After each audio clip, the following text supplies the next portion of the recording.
کامیابی کا اعلیٰ معیار نہیں بیان کیا جا رہا بلکہ اس کا کم سے کم معیار بیان کیا جا رہا.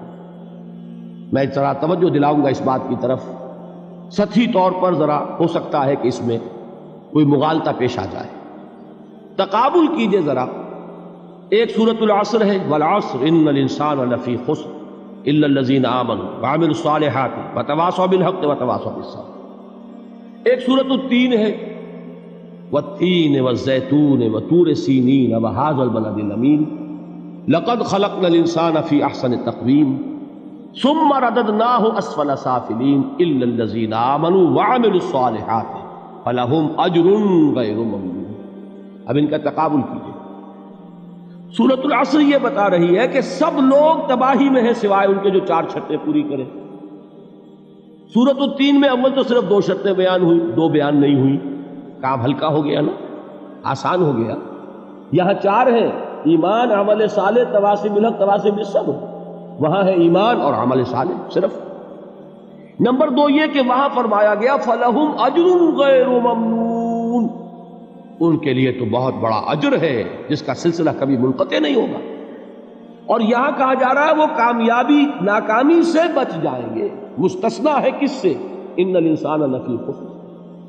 یہ بالکل ایسے ہی ہے جیسے کہ کسی کو آپ بچے کو، طالب علم کو کہیں محنت کرو، کوشش کرو، فرسٹ ڈویژن میں پاس ہو جاؤ گے، اور کسی سے آپ یہ کہیں کہ محنت کرو، کوشش کرو ورنہ فیل ہو جاؤ گے. اب ان دونوں کے درمیان جو فرق ہے وہی فرق ہے سورۃ التین میں اور سورۃ العصر. سورۃ العصر ناکامی سے استثناء کو بیان کر رہی ہے اور وہاں 4 شرطیں ہیں، اور سورۃ التین یہ اعلیٰ درجات کا بیان ہو رہا ہے اور 2 شرطیں ہیں. اس کو قرآن مجید کی اصطلاحات سے بھی اللہ کرے کہ آپ واقف ہو جائیں. ایک کو ہم کہیں گے کہ ایک پر انذار کا رنگ ہے اور دوسرے پر تبشیر کا رنگ ہے. یہ 2 الفاظ بارہا آپ نے پڑھے ہوں گے. سورہ بنی اسرائیل میں فرمایا حضور سے مخاطب ہو کر وَمَا أَرْسَلْنَاكَ إِلَّا مُبَشِّرًا وَنَذِيرًا، اے نبی ہم نے نہیں بھیجا آپ کو مگر بشارت دینے والا اور خبردار کرنے والا بنا کر. سورہ کہف میں جمع کے صیغے میں آیا وَمَا نُرْسِلُ الْمُرْسَلِينَ إِلَّا مُبَشِّرِينَ وَمُنذِرِينَ، ہم نہیں بھیجتے رہے اپنے رسولوں کو مگر مبشر اور نذیر بنا کر. حضور کے بارے میں فرمایا اِنَّا أَرْسَلْنَاكَ شَاهِدًا وَمُبَشِّرًا وَنَذِيرًا. جمع کے صیغے میں سورہ نساء میں فرمایا رُسُلًا مُبَشِّرِينَ وَمُنذِرِينَ لِئَلَّا يَكُونَ لِلنَّاسِ عَلَى اللَّهِ حُجَّةٌ بَعْدَ الرُّسُلِ وَكَانَ اللَّهُ عَزِيزًا حَكِيمًا. ایک ہے ابشار، بشارت دینا، ایک ہے انذار، خبردار کرنا. اور آپ کو معلوم ہے کہ کسی بھی تربیت کے اندر ان دونوں چیزوں کی ضرورت ہے. کبھی ایسا ہوتا ہے کہ ڈانٹ ڈپٹ کی ضرورت پیش آتی ہے، دھمکی کی ضرورت پیش آتی ہے، باز آ جاؤ، اپنے رویے کو درست کرو ورنہ پکڑ ہوگی، سزا ملے گی. کبھی آپ شاباش دیتے ہیں، ہمت کرو، گھبراؤ نہیں، تمہارے اندر صلاحیت ہے، مایوس نہ ہو، ہمت تمہاری کیوں جواب دے رہی ہے، تم بڑے ذہین ہو، محنت کرو، بڑے اعلیٰ درجات ملیں گے. قرآن مجید میں یہ دونوں رنگ ہیں جو اختیار کیے گئے. ایک تبشیر کا رنگ ہے، ایک انذار کا رنگ. سورۃ العصر میں انذار کا رنگ ہے، خبردار، تمام انسان ہلاکت اور بربادی کا نوالا بننے والے ہیں سوائے ان کے جو 4 شرطیں پوری کریں. الا الذین آمنوا وعملوا الصالحات وتواصوا بالحق وتواصوا بالصبر. تو معلوم یہ ہوا کہ یہ کامیابی کے جو منیمم پری ریکویزٹس ہیں. مجھ سے کہا گیا کہ انگریزی کے الفاظ کا فوراً ترجمہ کر دیا کرو، اور میں کر دیتا ہوں. اصل میں مغالطہ آپ کو یہ ہوتا ہے میں ترجمہ کہہ کے نہیں کرتا، لیکن اس کے بعد میں فوراً اردو کا مترادف جو ہے وہ لے آتا ہوں. لیکن میں یہ اس لیے استعمال کرتا ہوں انگریزی اصطلاحات، جیسا کہ میں نے عرض کیا تھا کہ میرے اصل مخاطب ہیں جدید تعلیم یافتہ لوگ، اور جدید تعلیم یافتہ لوگوں کے کمیونیکیشن جو ہے، ابلاغ، وہ ان انگریزی اصطلاحات کے ذریعے سے زیادہ بہتر اور صحیح تر ہوتا ہے.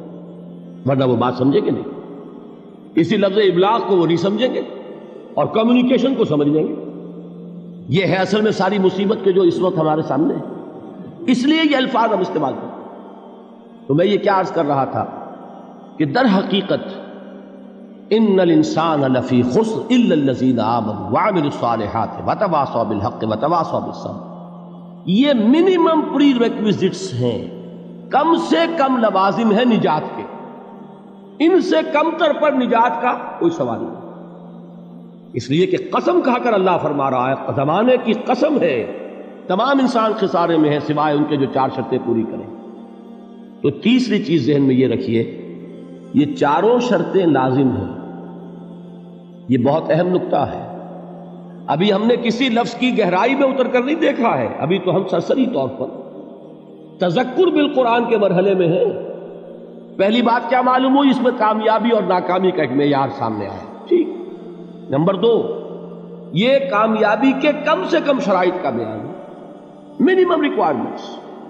میں نے ایک مرتبہ ایچ کالج لاہور میں جب تقریر کی سورۃ العصر پر، تو طلباء کے ذہن کی ملازمت کے اعتبار سے کہا کہ بھائی یہ فرسٹ ڈویژن کا بیان نہیں ہے، یہ تھرڈ ڈویژن میں کامیابی کا بیان ہے، اس سے کم تر پر فیلیور ہے، اس لیے کہ فرمایا گیا والعصر ان الانسان لفی خسر الا الذین آمنوا وعملوا الصالحات وتواصوا بالحق وتواصوا بالصبر۔ اسی کو میں نے اس وقت آپ کے سامنے رکھا کہ اس پر انذار کا رنگ ہے، خبردار کرنے کا انداز ہے، زجر کا، ڈانٹ ڈپٹ کا انداز ہے کہ اگر کامیابی چاہتے ہو تو یہ 4 شرطیں پوری کرنی ہیں۔ اب تیسری بات جو عرض کر رہا ہوں یہ اہم ترین ہے کہ یہ چاروں شرطیں لازم ہیں۔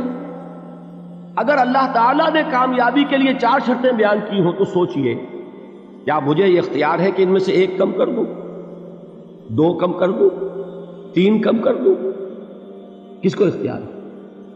اللہ کے بیان کردہ کسی چیز میں اختیار، یہ تو حضور سے کہا گیا تھا، سورہ یونس میں ہے، مطالبہ کیا مطالبہ کرنے والوں نے، ایت بقرآن غیر ھذا وبدل ہو، اے محمد صلی اللہ علیہ وسلم یہ قرآن بہت ریجڈ ہے، بہت سخت ہے، ان کمپرومائزنگ ہے، یہ کہیں بھی کوئی روح رعایت کرنے کو تیار نہیں ہے، تو ہمارا اور آپ کا معاملہ نہیں ہو سکتا اس قرآن پر، اس قرآن میں کوئی ترمیم کیجئے یا کوئی اور قرآن لائیے۔ تو حضور سے کیا کہلوایا گیا؟ قل ما یکون لی ان ابدلہ من تلقاء نفسی ان اتبع الا ما یوحی الی۔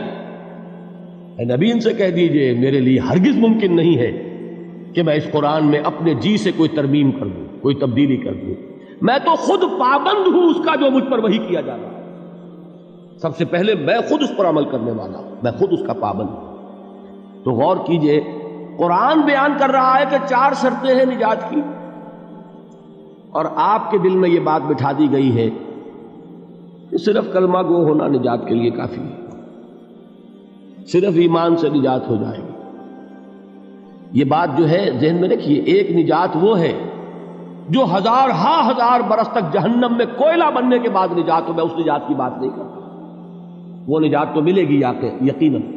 جس شخص کے دل میں رائی کے دانے کے برابر بھی ایمان ہوگا، وہ اپنے اعمال کی، اپنے کرتوتوں کی سزا بھگت کر بالآخر جنت کے اندر داخل کیا جائے گا، جہنم سے نکالا جائے گا، اور نکالا جائے گا تو اس وقت حال کیا ہوگا؟ جیسے جلا ہوا کوئلہ، اس کے سوا کچھ نہیں۔ حدیث میں اس کی شرح آئی ہے۔ لیکن یہ نجات نہیں، نجات وہ کہ جو اللہ تعالیٰ میدان حشر ہی میں ہماری مغفرت کا اعلان فرمائے، اللہ تعالیٰ اول وہلے میں ہمیں جنت میں داخل فرمائے، اس نجات کی بات کر رہا ہوں۔ وہ نجات جان لیجئے محض کلمہ گو ہونے کی بدولت نہیں ملے گی، اس نجات کے لیے شرط اول ایمان، شرط 2 عمل صالح، شرط ثالث تواصی بالحق، اور چوتھی شرط تواصی بالصبر۔ یہ قرآن کا بیان ہے، یہ کسی انسان کا کلام نہیں ہے کہ اس میں ترمیم کی جا سکے۔